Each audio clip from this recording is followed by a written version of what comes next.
वचन के द्वारा हमसे बात कर रहा है। उसके किए हुए कामों को क्या आप भी भूल चुके हो? उसके किए हुए कामों को क्या आप भी भूल चुके हो? उसने आपको कितनी मुश्किलों से बाहर निकाला, क्या आप भूल चुके हो? आप बीमार थे, उसने आपको चंगाई दी, क्या आप भूल चुके हो? आप कर्जे में डूबे थे, आपने उसे कर्जे से आजाद किया, क्या आप भूल चुके हो? उस टाइम पे जब आपके जीवन में परमेश्वर ने ये सब किया तो आपने क्षण भर उसे याद किया और धन्यवाद दिया, और थोड़े दिन के बाद में उसे भूल गए और किसी को उसके बारे में बताया भी नहीं। हे भाई और बहनों, आज परमेश्वर इस वचन के द्वारा आपसे बात कर रहा है। आपका जीवन कैसा है?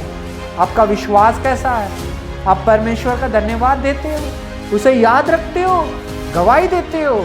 तो आज परमेश्वर इस वचन के द्वारा हमसे बात कर रहा है। क्या आप परमेश्वर के किए हुए कामों का वर्णन नहीं कर पा रहे हो?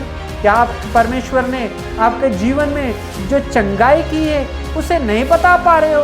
तो आज परमेश्वर इस वचन से आपसे बात कर रहा है। हे भाई और बहनों, बहुत सारे लोगों के जीवन में परमेश्वर ने बहुत सारे आश्चर्य कार्य किए हैं।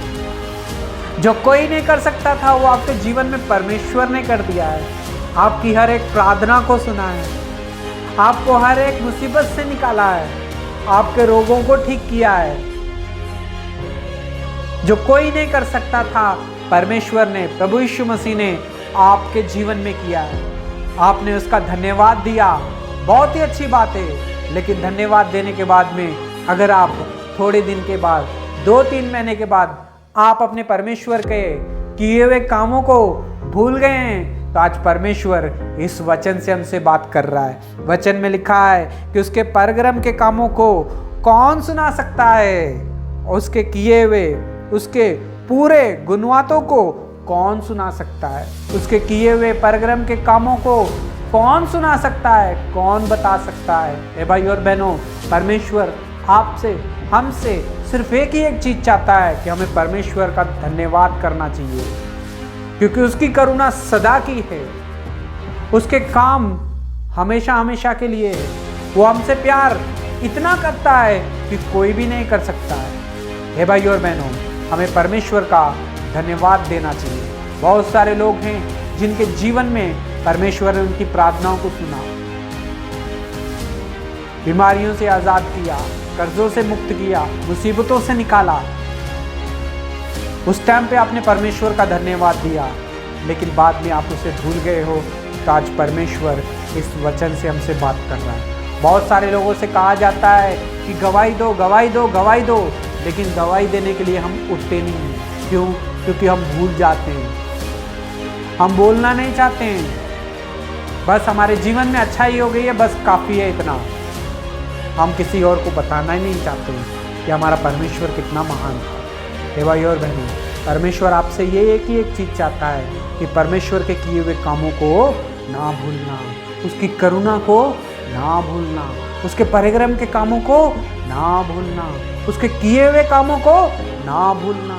उसे हमेशा याद रखना चाहिए, गवाही देते रहना चाहिए। जब मौका मिले हमें परमेश्वर का धन्यवाद करना चाहिए, और मेरा परमेश्वर कितना महान है हमें बताते रहना चाहिए।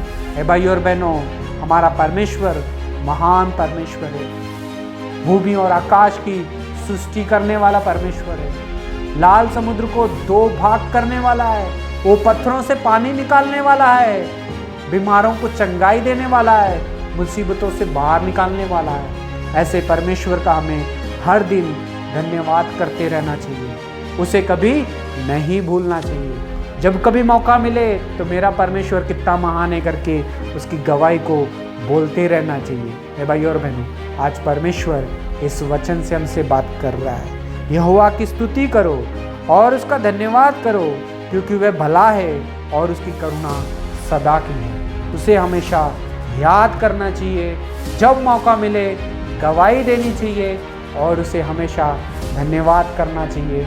अपने यार दोस्तों को, अपने फैमिली मेम्बर को हमारा परमेश्वर कितना महान है बताते रहना चाहिए, उसकी महिमा करते रहना चाहिए। आपसे परमेश्वर, मुझसे एक ही एक चीज़ चाहता है कि हमें उसे याद रखना चाहिए, उसकी भलाई को याद रखना चाहिए।